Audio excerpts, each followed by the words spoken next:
I found some useful materials in Spotlight 9, so let's work with that textbook. Give a short paragraph about a festival in your country, a descriptive article about a celebration, a short article about a cultural event in your country, a presentation on a special day that commemorates something in your country. Let's party. Are you looking for a fun way to have a good time? Then join us on our little trip around the world to discover some of the world's most unusual festivals.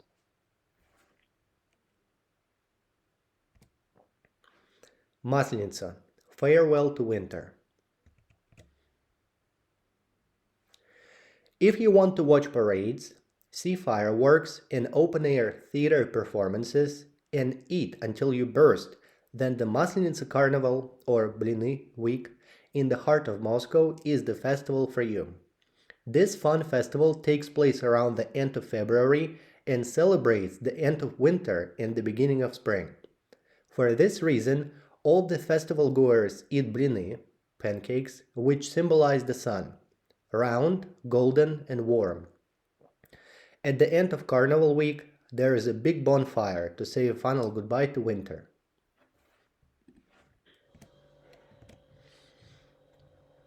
Read the postcard. Dear Olga, greetings from Brazil. I've been here since Monday and I'm having a fantastic time at the Rio Carnival. I love it here. The weather is wonderful and the atmosphere of the carnival is amazing.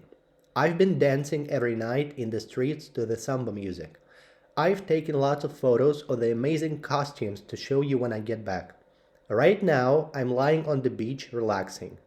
Later, I'm having dinner at a local restaurant and then I'm going back to the party. Wish you were here. Claire.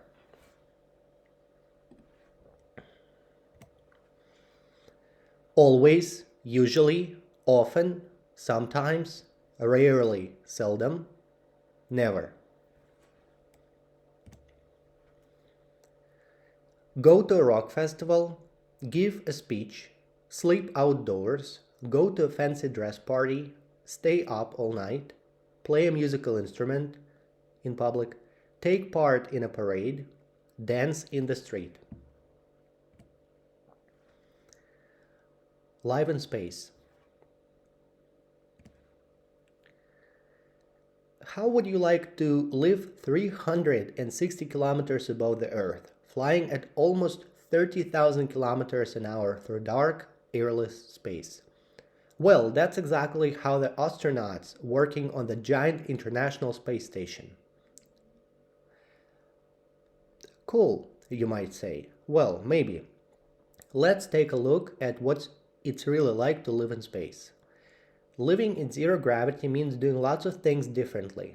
First of all, you can forget about having a nice hot shower in the morning, as the water droplets would simply float away.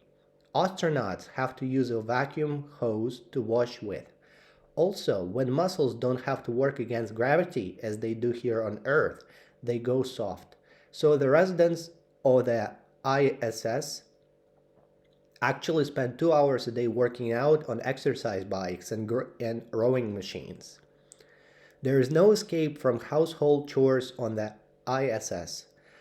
As dangerous bacteria grow quickly in zero gravity, the astronauts clean the whole station every day, which is about the size of a football pitch. Also, the lack of gravity makes the simplest things in life seem quite weird. Take eating, for example. To stop their meals floating away, astronauts have to post food packages into a special tray and then strap the tray to their legs. At least there's no washing up to do, though. The astronauts simply put their dirty dishes and rubbish into plastic bags and send them back to Earth. When it comes to sleeping, there is no need for a bedroom. The astronauts could sleep anywhere, but they can't risk bumping into any computer controls, so they strap themselves into a sleeping bag on the wall. It's a truly relaxing experience as nothing presses against the skin.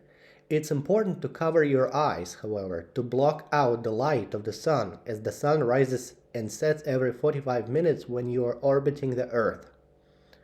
So when astronauts aren't doing experiments or chores or repairing equipment, do they get any free time? Well, a little.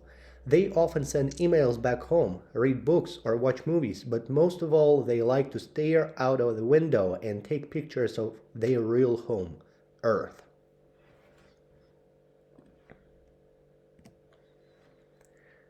Discuss the questions in small groups. How often do you remember your dreams? How often do you have nightmares? What kinds of things do you dream about? Have you ever had a dream or nightmare over and over again? What was it about? How did you feel? Do you think dreams have meanings? Do you know of a book or a film related to dreams? Rectangle, triangle, cube, square, cylinder. Now I can talk and write about mysteries, ghost stories. Talk about dreams and nightmares. I can talk about paintings and illusions. I can speculate on agree-disagree. I can make assumptions. I can express surprise and concern. I can write a diary entry. I can write a ghost story. Types of art: drawing, pottery, model making, spray painting, photography, sculpture, painting.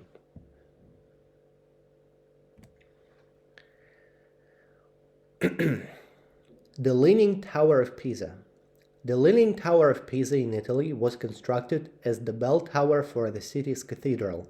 However, at that time the architects weren't experienced, so it was built on soft ground, and as soon as it had been built, it slowly began to lean. Over the years, many attempts were made to stop the tower from leaning. Once, people removed stones from the bottom in order to put strong metal rods in. But the stones that were being removed were part of the foundation, so the tower leaned even more. Since then, it has been reinforced to correct this. Today, the tower can still be seen leaning to one side. It is covered in marble and it is very beautiful. Unfortunately, however, it was closed to the public in 1990 after it was revealed that a single busload of tourists at the top could make it fall over completely. All the same, it will be visited by tourists for many years to come.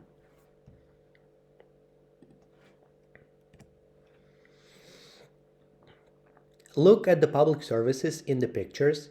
Which of the places would you call or go to if you wanted to? Open a savings account.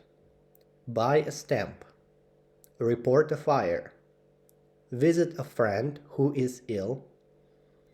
Buy a train ticket. Borrow or return some books. Pay in, withdraw some money. Report a crime. Meet the mayor. Send a parcel. Have your car washed. Fears and phobias. Going to the dentist. Needles. Injections. Being alone. Spiders. Bees and wasps. Snakes. Flying. Crowds. Beware the USA's dangerous wild animals.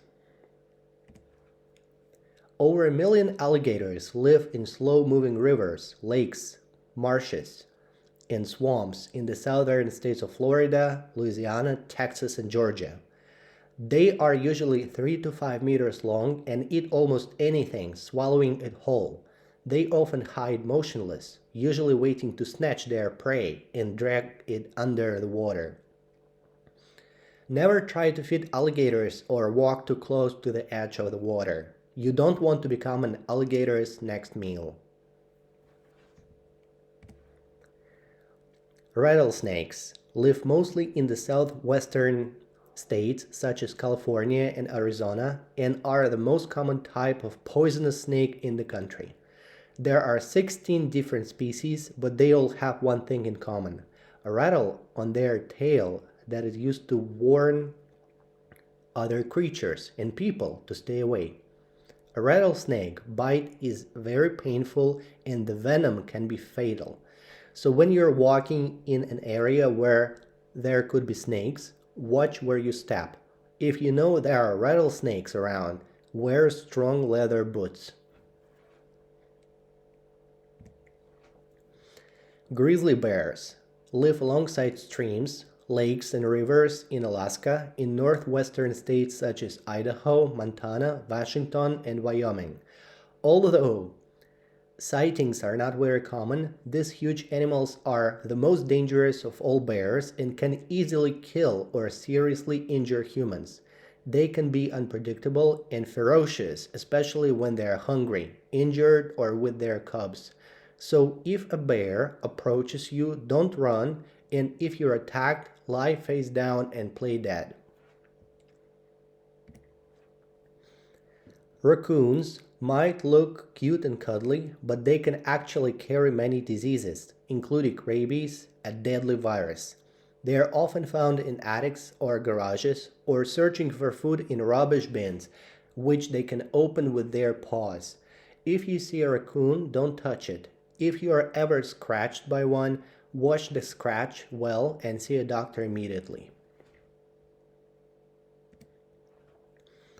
I can talk and write about fears and phobia. I can make an emergency call. I can use conditionals and express wishes and regrets. I can talk about health and fitness. I can write a for and against essay. I can give a talk about self-defense in English. Going trekking, going on a big roller coaster,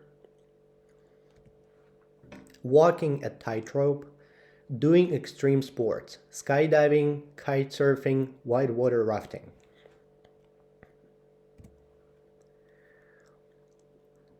Rucksack, pen, knife, insect repellent, map, umbrella, rope, sunscreen, warm clothes, first aid kit. Imagine you're going on a mountain hike. Decide what you're going to take with you.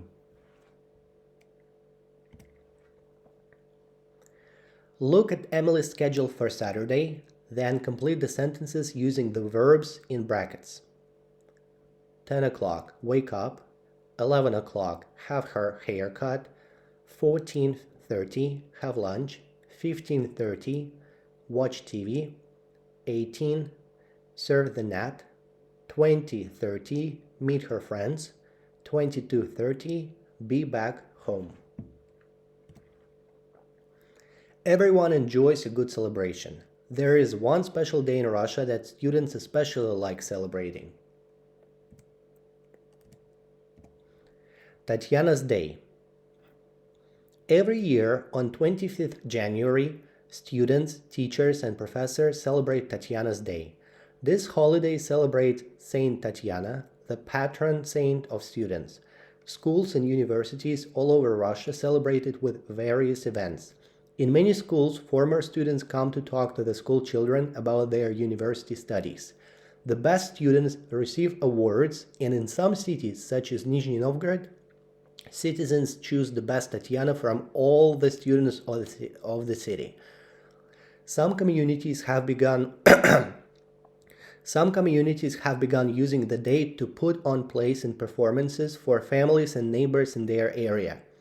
In the evening, people dance in the street or let off fireworks. Russians believe the patron saint was named after Count Ivan Shuvalov's mother, Tatiana. On 25th January 1755, Count Ivan and Empress Elizabeth the Great agreed to build the first Russian university in Moscow. Tatiana's name day also happened to be 25th January, so because of this, the tradition began. For over 200 years, this celebration has taken place around Russia. Do you believe in superstitions and ghosts? In Russia, there are many people that believe there are friendly ghosts that live in their homes who bring them good luck and good fortune. The Domovoi. The Domovoi is a house spirit who lives under the doorstep or behind the stove. Sometimes the owner of a new house puts a piece of bread under the new stove to attract the Domovoi. The Domovoi brings good luck to a house if its family treats him well. He finishes household jobs when the family is asleep and takes care of family animals. He also screams during the night if there is a stranger outside or a fire. The Rusalka. Another well-known spirit is the Rusalka. She is the spirit of a young woman who drowned. People that have seen her say that she has long wet hair that never dries. The Rusalka lives at the bottom of lakes, rivers, or streams, but when there is a new moon, she comes out to a nearby forest or meadow. There, she sits on a tree and combs her hair or dances in circles with other Rusalkas. When the Rusalka sees a handsome man, she sings beautiful songs to him and leads him to the bottom of the water where he drowns. Do you believe in superstitions and ghosts? Have you ever been to a haunted place? If you could be a ghost, would you choose to be a good or bad? So those are materials I have found in the textbooks Spotlight 9.